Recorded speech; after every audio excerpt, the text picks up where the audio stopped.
डरो मत, अपने डर को ताकत में बदलो विषय पर गौतम बुद्ध की शिक्षाओं से प्रेरित एक प्रेरणादायक और गहराई से जुड़ी कहानी।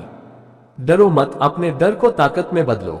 गौतम बुद्ध की शिक्षाओं से प्रेरित एक प्रेरणादायक कहानी। अध्याय 1, अंधेरे में जमी हुई आत्मा। बहुत समय पहले मगध राज्य के सुदूर किनारे पर बसे एक छोटे से गांव में एक युवक रहता था। उसका नाम था अविनाश। अविनाश एक शांत स्वभाव का, सोचने विचारने वाला और सरल हृदय युवक था। लेकिन उसकी सबसे बड़ी समस्या थी डर। उसे अंधेरे से डर लगता था, ऊंचाई से डर लगता था, अकेलेपन से डर लगता था, असफलता से डर लगता था, और सबसे बड़ा डर लोग क्या कहेंगे। उसके पिता एक किसान थे और अक्सर कहा करते, बेटा खेत जोतने से डर कैसा, हाथ गंदे होंगे तो अनाज पकेगा, लेकिन तू तो सोचते सोचते ही थक जाता है। अविनाश उन्हें बस मुस्कुरा कर देखता और फिर चुपचाप छत पर जाकर बैठ जाता, जहां से वह दूर जंगल की पहाड़ियों को देखा करता। उस गांव में एक दिन खबर फैली, साक्षात भगवान बुद्ध पास के वन में आए हैं। उन्होंने वहीं एक शांत शिला के पास अपना डेरा डाला है और जो भी सत्य की तलाश में है वो वहां जाकर उनके प्रवचन सुन सकता है। गांव के सभी युवक युवतियां, बूढ़े बच्चे उत्साहपूर्वक वन की ओर चल पड़े। अविनाश भी उनके साथ चल पड़ा, मगर मन में संशय था, क्या वो मेरी जैसी डरी हुई आत्मा को कोई रास्ता दिखा पाएंगे। वन में पहुंचने पर वहां एक अद्भुत शांति थी। कोई शोर नहीं, कोई डर नहीं, बस हवा के साथ बहता एक दिव्य कंपन। और बीच में बैठे थे तथागत बुद्ध, आंखें अधमुंदी, शरीर स्थिर और वाणी में गहराई की नदी। बुद्ध ने धीरे से बोलना शुरू किया, मनुष्य के भीतर जो सबसे बड़ा शत्रु है वह बाहरी नहीं है, वह भीतर का डर है। डर जन्मता है अज्ञानता से और मिटता है बोध से। अविनाश की आंखें खुली की खुली रह गईं। बुद्ध आगे बोले, डर कहता है तू कुछ नहीं कर पाएगा, सत्य कहता है तू वही है जो तू सोचता है। डर कहता है लोग क्या कहेंगे, प्रज्ञा कहती है लोगों की सोच तेरा पिंजरा नहीं है। डर कहता है तू गिर जाएगा, ध्यान कहता है गिरना भी एक अभ्यास है उड़ने से पहले। उद्धरण चिन्ह।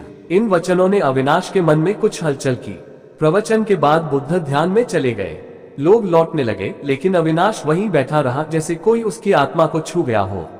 रात हुई, जंगल में ठंडी हवा बह रही थी। बाकी लोग जा चुके थे। अविनाश धीमे कदमों से बुद्ध के पास गया और सिर झुकाकर बोला, भगवान, क्या एक डरपोक व्यक्ति भी बदल सकता है। बुद्ध ने आंखें खोली। जो डर को जानता है वही वीर बन सकता है। जो डर को झूठ समझकर जीवन बिताता है वो जीवन भर परछाइयों से डरता रहता है। अविनाश की आंखों से आंसू बहने लगे। क्या अविनाश अपने डर को समझ पाएगा? क्या गौतम बुद्ध उसे ऐसा कोई मार्ग दिखाएंगे जिससे वह अपने भीतर की शक्ति को पहचान सके? अध्याय 2, डर का पहला सामना। गांव में यह बात सबको मालूम थी कि अविनाश बड़ा डरपोक है। बच्चे तक उससे चिढ़ाते थे, अरे ये तो रात को कुएं के पास भी नहीं जाता, इससे तो हमारी गाय बहादुर है। अविनाश हंसकर सब टाल देता, मगर भीतर से टूटता जा रहा था। एक रात उसके पिता की तबीयत अचानक बिगड़ गई। वैद्य को बुलाने के लिए गांव के दूसरे छोर पर जाना था, जहां रास्ते में एक पुराना शमशान पड़ता था। मां ने कांपती आवाज में कहा, बेटा जा सकेगा। अविनाश का चेहरा पीला पड़ गया, लेकिन पिता की सांसें फूली हुई थी। मां की आंखों में आंसू थे। अविनाश के भीतर कोई लड़ाई चल रही थी, डर बनाम प्रेम। हाथ में जलती हुई मशाल लेकर वह चल पड़ा कपकपाते कदमों से। हर झाड़ी में उसे भूत दिखता, हर हवा की सरसराहट में कोई आवाज।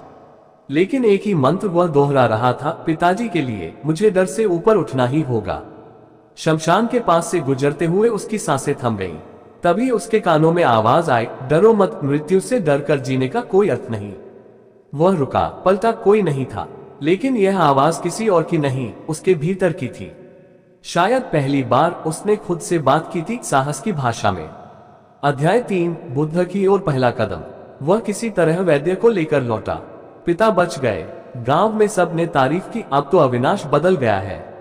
लेकिन अविनाश जानता था यह अभी शुरुआत है। वह डर के जड़ तक जाना चाहता था। अगले दिन वह गांव के बाहर साधु संतों की झोपड़ियों में गया और पूछा, डर क्यों लगता है? एक वृद्ध साधु ने कहा, इस प्रश्न का उत्तर सिर्फ एक ही दे सकता है, तथागत बुद्ध। सुनकर ही उसके मन में शांति का अनुभव हुआ। कुछ ही दिनों बाद वह राजगृह की ओर निकल पड़ा, जहां बुद्ध उस समय रुके हुए थे। अध्याय 4, पहली भेंट, मौन की चोट। बुद्ध वृक्ष के नीचे शांत बैठे थे। सैकड़ों लोग चुपचाप उनकी ओर देख रहे थे। अविनाश भी भीड़ में बैठा था, उसका मन कांप रहा था, जैसे उसके सारे डर एक साथ उसके सामने आ खड़े हुए हों। बुद्ध ने आंखें खोली और एक क्षण के लिए उनकी दृष्टि अविनाश से मिली। अविनाश को लगा जैसे कोई उसके भीतर उतर गया हो। सभा के बाद वह उनके पास पहुंचा, कांपते हुए बोला, भगवान, मैं डर से पीड़ित हूँ, हर वक्त डर लगता है, मौत से, अकेलेपन से, असफलता से। बुद्ध मुस्कुराए, बोले नहीं। उन्होंने पास रखा एक दीपक उठाया और धीमे से बुझा दिया। फिर पूछा, डर कैसा लगा जब अंधेरा हो गया? अविनाश बोला, थोड़ी देर तो घबराया, फिर आदत सी हो गई। बुद्ध बोले, यही डर है, ज्ञान के दीपक के बिना मन में उठता अंधकार। जब तुम अंधकार को देखोगे, समझोगे, तो वह आदत बन जाएगा और फिर मिट जाएगा। अध्याय 5, ध्यान और डर की मित्रता। बुद्ध ने अविनाश को 7 दिनों तक ध्यान करने का मार्ग बताया। हर बार जब डर लगे तो भागना मत, उसकी ओर देखो, उसे महसूस करो, उसका रूप, गति, असर सब जानो। अविनाश ने अभ्यास शुरू किया। पहले दिन ही डर ने आकर जकड़ लिया, आंखें बंद करते ही उसे शमशान की छवियां दिखी, लेकिन वह डटा रहा। तीसरे दिन उसे समझ आया, डर असल में भविष्य की कल्पना है, कुछ ऐसा जो अभी हुआ ही नहीं। 5वें दिन उसे महसूस हुआ, डर मुझे चेतावनी देता है, लेकिन उसे पकड़ना मेरे दुख का कारण है। 7वें दिन वह बैठा तो डर आया ही नहीं, बल्कि भीतर एक मौन था, गहरा, स्थिर, शांत। अध्याय 6, भय का बोधिपथ पर रूपांतरण। अविनाश ने बुद्ध से पूछा, भगवान, क्या डर अब चला गया? बुद्ध बोले, डर चला नहीं, रूपांतरित हो गया है। अब वह तुम्हारे भीतर सजगता बन गया है। अब तुम डर से नहीं डरते, तुम उसे समझते हो। जिसे हम समझते हैं वह भय नहीं रहता, वह शिक्षक बन जाता है। अविनाश की आंखों से आंसू बह निकले, यह मुक्ति का स्वाद था। अध्याय 11, अंतिम परीक्षा, अकेले पर्वत की चोटी पर। अविनाश अब एक ज्ञानी साधक बन चुका था। वर्षों से वह गांव और आसपास के अनेकों जनों को ध्यान, प्रज्ञा और निर्भयता का पाठ पढ़ा रहा था। लेकिन जीवन किसी को भी बिना अंतिम परीक्षा के नहीं छोड़ता। एक दिन एक वृद्ध साधु उनके पास आया और बोला, पर्वतों के पार एक परित्यक्त गुफा है, जहां कोई नहीं जाता, कहते हैं वहां मृत्यु की छाया है। क्या तुम वहां एक रात ध्यान कर सकते हो? गांव के लोगों ने रोका, वहां तो भूत है। नीरा के पिता ने कहा, कोई जरूरत नहीं, तुम बहुत कर चुके। लेकिन अविनाश मुस्कुराया और बोला, डर तो वहां भी होगा जहां मैं हूं। फर्क बस इतना है, अब मैं डर को देखने जा रहा हूं, डर से भागने नहीं। वह अकेले निकल पड़ा, हाथ में सिर्फ एक जलता हुआ दीपक और हृदय में बुद्ध के शब्द। अध्याय 12, मृत्यु से सीधा संवाद। गुफा ठंडी थी, काली थी और सांसें थमा देने वाली थी। रात के तीसरे पहर अविनाश ने ध्यान आरंभ किया। अचानक एक अजीब आहट हुई, कोई छाया उसके पास से गुजरी। ठंडी हवा जैसे उसके चेहरे पर मृत्यु का हाथ रख गई हो। फिर उसने आंखें खोली, सामने कुछ नहीं था, मगर तभी उसे भीतर से एक आवाज आई, मैं हूं तेरा सबसे बड़ा डर, क्या तू मुझे देख सकता है? अविनाश ने आंखें बंद की और उत्तर दिया, हाँ, मैं देख सकता हूं। तू असफलता है, तू अकेलापन है, तू वह भविष्य है जो मैंने कभी जिया ही नहीं। लेकिन अब तू मेरा शिक्षक है, मेरा दुश्मन नहीं। वह छाया ठंडी हो गई, फिर हवा थम गई और अविनाश के भीतर गहरी शांति फैल गई। अध्याय 13, बुद्धत्व का बीज। जब वह गुफा से बाहर निकला, उसका शरीर ठंड से कांप रहा था, लेकिन उसके मन में चमत्कारिक ऊर्जा थी। अब वह एक गुरु नहीं रहा, अब वह मार्गदर्शक बन चुका था, जो सिर्फ सिखाता नहीं, अपने अनुभव से जगाता है। गांव में उसके लौटने पर कोई शोर नहीं था, कोई उत्सव नहीं, मगर सबकी नजरों में वो श्रद्धा थी जो सिर्फ बुद्ध को मिलती है। अध्याय 14, तुम्हारे भीतर भी है ये शक्ति। वर्षों बाद जब अविनाश वृद्ध हो गया और मृत्यु पास आ गई, तो उसके शिष्य उसके पास बैठे। नीरा अब एक शांत साध्वी बन चुकी थी।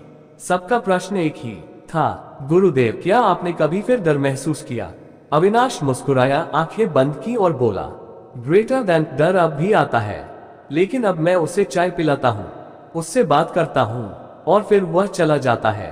डर खत्म नहीं होता, पर जब तुम उसे पहचान लेते हो, वह तुम्हें खत्म नहीं कर पाता। फिर उसकी अंतिम सांस निकली, शांति से, ध्यान में, मुस्कुराहट के साथ। अध्याय 15, डर की 3 जड़ें, अज्ञान, कल्पना और लगाव। अविनाश ने एक दिन अपने शिष्यों को 3 पत्थर दिए और कहा, ग्रेटर देन, इन तीनों को अपने कंधे पर रखो और ध्यान करो। जो सबसे भारी लगे उसे ध्यान से देखो, यही डर की असली जड़ है। ध्यान के बाद सभी ने कहा, पहला पत्थर, अंधकार की कल्पना। दूसरा, भविष्य की चिंता। तीसरा, अपने प्रिय को खोने का डर। अविनाश मुस्कुराया और कहा, ग्रेटर देन डर के 3 मूल स्तंभ यही हैं। 1. अज्ञान, हम नहीं जानते कि क्या होगा। 2. कल्पना, हम कल्पना कर लेते हैं कि बुरा ही होगा। 3. लगाव, हम जिसे पकड़े हैं उसे खोने से डरते हैं। फिर उसने एक नया सूत्र दिया, ग्रेटर देन ज्ञान से अज्ञान कटेगा, साक्षी भाव से कल्पना बुझेगी और करुणा से लगाव ढलेगा। अध्याय 16, ध्यान का अभ्यास, डर को देखने की विधि। अविनाश ने एक दिन सबको एकांत में बैठाया और कहा, अब मैं तुम्हें वो ध्यान दूंगा जो मुझे बुद्ध ने मौन में दिया था। डर को रूप में देखने का ध्यान। स्मॉल डायमंड डर दर्शन ध्यान विधि। 1. शांत बैठो, आंखें बंद करो। 2. अपनी सांसों को गिनो 1 से 10 तक, फिर दोबारा। 3. अब उस क्षण को याद करो जब तुम डर गए थे। 4. उस डर को एक चेहरा दो, कैसा लगता है, बूढ़ा, धुंधला, डरावना। 5. अब उससे बात करो, तू कौन है, क्या तू मेरे भीतर है या बाहर, क्या तू सच है या सिर्फ कल्पना। 6. बस देखते रहो, उत्तर मत दो। 7. कुछ देर बाद तुम्हें लगेगा डर कुछ नहीं, बस बिना देखे हुए विचारों की भीड़ है। 8. फिर धीरे धीरे सांसों पर लौट आओ और आंखें खोलो। अविनाश बोला, ग्रेटर देन, ये ध्यान केवल भय को नहीं काटता, ये तुम्हें निर्भयता का अनुभव देता है। अध्याय 17, निर्वाण, जब डर का कोई उपयोग नहीं रहता। अविनाश के जीवन के अंतिम वर्षों में एक दिन एक शिष्य ने पूछा, ग्रेटर देन गुरुदेव, क्या आप अब कभी डरते हैं? अविनाश हंसा और बोला, डर अब मेरे लिए उपयोगी नहीं रहा। शिष्य हैरान हुआ, मतलब? ग्रेटर देन, जैसे बच्चे को अंधेरे से डर लगता है और माँ उसे दीपक देती है। मैं उस माँ का दीपक पकड़ चुका हूँ, अब मुझे जानना है दीपक के परे क्या है। ग्रेटर देन, जब तुम निर्भय हो जाते हो तब जीवन कोई द्वंद्व नहीं रहता, तब हर क्षण निर्वाण होता है। भाग 2, अभ्यास के स्तर पर उतरना, डर को ऊर्जा में बदलने की कला। अब तक आपने अविनाश की यात्रा देखी, अब आपकी अपनी यात्रा शुरू होती है। यहाँ दिए गए अभ्यास और बोध विचार बुद्ध के ध्यान मार्ग से प्रेरित हैं। 1. डर को पहचानने की दैनिक साधना। हर सुबह खुद से पूछिए, आज मैं किस बात से डरता हूँ? क्या ये डर मेरा अपना अनुभव है या दूसरों की दी हुई धारणा? अगर मैं इस डर का सामना करूं तो मेरा क्या विकास होगा? उत्तर एक डायरी में लिखें, यह आपकी निर्भयता जर्नल होगी। 2. बुद्ध का विपश्यना ध्यान, डर को भीतर से देखना। विधि। 1. चुपचाप बैठ जाइए, रीढ़ सीधी हो। 2. सांसों पर ध्यान दीजिए, अंदर और बाहर। 3. अब शरीर में महसूस कीजिए कहीं कोई तनाव है। 4. उस जगह रुकिए, जैसे ही डर उठे उसे दबाए नहीं, देखिए। 5. जब तक वह शांत न हो जाए देखते रहें। ग्रेटर देन बुद्ध कहते थे, डर को बाहर निकालो मत, उसे भीतर उजाले में लाओ, वह खुद मिट जाएगा। टक्कर 3, डर को ताकत में बदलने का सूत्र, संक्षिप्त मंत्र। जब डर महसूस हो तब चुपचाप ये 5 पंक्तियों का मंत्र भीतर दोहराइए। ग्रेटर देन, मैं डर रहा हूं, मैं स्वीकार करता हूं, ये डर मेरा शिक्षक है, मेरा शत्रु नहीं। मैं इससे भागूंगा नहीं, मैं इसे देखूंगा, समझूंगा और फिर मैं इससे ऊपर उठ जाऊंगा। इसे रोज सिर्फ 3 मिनट बोलने से आप अपने भीतर बदलाव महसूस करेंगे। फायर 4, डर को कर्म में बदलने का प्रयोग, एक्शन बेस्ड करेज। 1. हर सप्ताह एक ऐसा काम कीजिए जिससे आप डरते हैं, जैसे किसी को माफ करना, मंच पर बोलना, ना कहना, नया काम शुरू करना। 2. इसे साहस सूची में लिखिए, हर पूर्ण कार्य के बाद चेक मार्क लगाए। ग्रेटर देन, ये छोटे छोटे साहस के क्षण आपके भीतर वह आत्मविश्वास भरेंगे जिसे कोई और नहीं दे सकता। बल्ब 5, जब भी डर आए बुद्ध का स्मृति जागरण प्रयोग करें। जब भी अचानक डर लगे, जैसे भीड़ में, अंधेरे में, इंटरव्यू से पहले, तब 1. आंखें बंद करें या हल्का नीचे देखें। 2. मन ही मन कहें, ये डर असली नहीं, ये बस मेरी आदत है। 3. एक लंबी सांस लेकर सोचें, मुझे कुछ नहीं होगा, मैं बस अनुभव कर रहा हूं। 4. फिर आगे बढ़ें, धीरे धीरे लेकिन बढ़ें। हबिस्कस भाग 3, जब डर समाप्त नहीं होता तब क्या करें? कुछ डर जल्दी नहीं जाते, जैसे मृत्यु, अकेलापन, अपनों को खोने का भय। बुद्ध ने इनके लिए करुणा ध्यान और अनित्यता बोध दिए। करुणा ध्यान, मेटा भावना। 1. बैठकर अपने लिए दोहराएं, मैं सुरक्षित रहूं, मैं शांत रहूं, मैं स्वस्थ रहूं।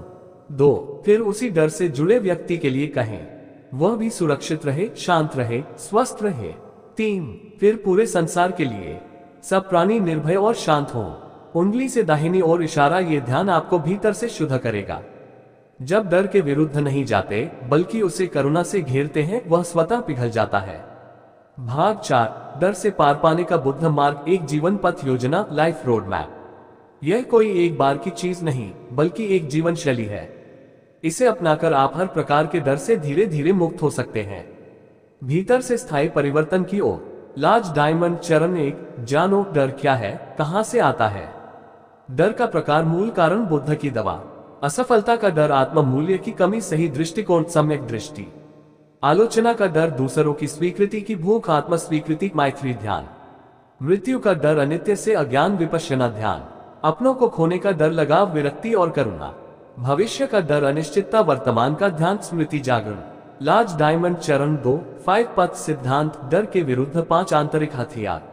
1, स्मृति, माइंडफुलनेस, डर आता है तब जब तुम चेतन नहीं होते। 2, प्रज्ञा, विजडम, डर कल्पना से उपजता है, अनुभव से कटता है। 3, धैर्य, पेशेंस, डर को जीतने में समय लगता है। 4, निर्लिप्तता, नॉन अटैचमेंट, डर तभी टिकता है जब तुम चिपके हो। 5, करुणा, कंपैशन, अपने और दूसरों के डर को स्वीकारो। ग्रेटर देन, ये 5 गुण बुद्ध ने भय को समाप्त करने के लिए धर्मचक्र प्रवर्तन में दिए थे। लार्ज डायमंड चरण 3:21, दिन का निर्भयता साधना कार्यक्रम। सप्ताह 1, डर को जानो, स्वीकार। दिन 1-3, डर की सूची बनाओ। दिन 4-5, प्रत्येक डर के पीछे की धारणा पहचानो। दिन 6-7, डर दर्शन, ध्यान पहले दिया गया करो। सप्ताह 2, डर को देखो, साक्षी भाव। रोज 15 मिनट विपश्यना। हर डर को एक शब्द दो, जैसे अंधकार, अस्वीकृति, अकेलापन। इन शब्दों को ध्यान में दोहराओ, सिर्फ देखो, टकराओ नहीं। सप्ताह 3, डर को रूपांतरित करो कर्म। हर दिन एक साहसी कर्म। रात को, मैंने आज किस डर को पार किया, लिखो। 21वें दिन खुद को एक पत्र लिखो, मैं अब कौन हूँ। लार्ज डायमंड चरण 4, बुद्ध की कहानी जो आपको रोज याद दिलाए। ग्रेटर देन, एक बार एक राजा ने बुद्ध से पूछा, मैं भय से कैसे मुक्त हो सकता हूँ। बुद्ध मुस्कुराए और बोले, हर रात जब तुम अपने बिस्तर पर जाओ, 3 बार कहो, ये शरीर नाशवान है, ये जीवन अनिश्चित है, परंतु इस क्षण मैं जागृत हूँ। यही जागरूकता ही निर्भयता है। लार्ज डायमंड चरण 5, अंतिम समझ, डर रहेगा लेकिन अब वह तुम्हारा गुलाम होगा। डर को कभी भी पूरी तरह मिटाया नहीं जा सकता, लेकिन तुम उसे नेतृत्व से पीछे कर सकते हो। ग्रेटर देन, जैसे बुद्ध ने कहा था, डर आता है, मैं देखता हूँ, समझता हूँ और आगे बढ़ता हूँ।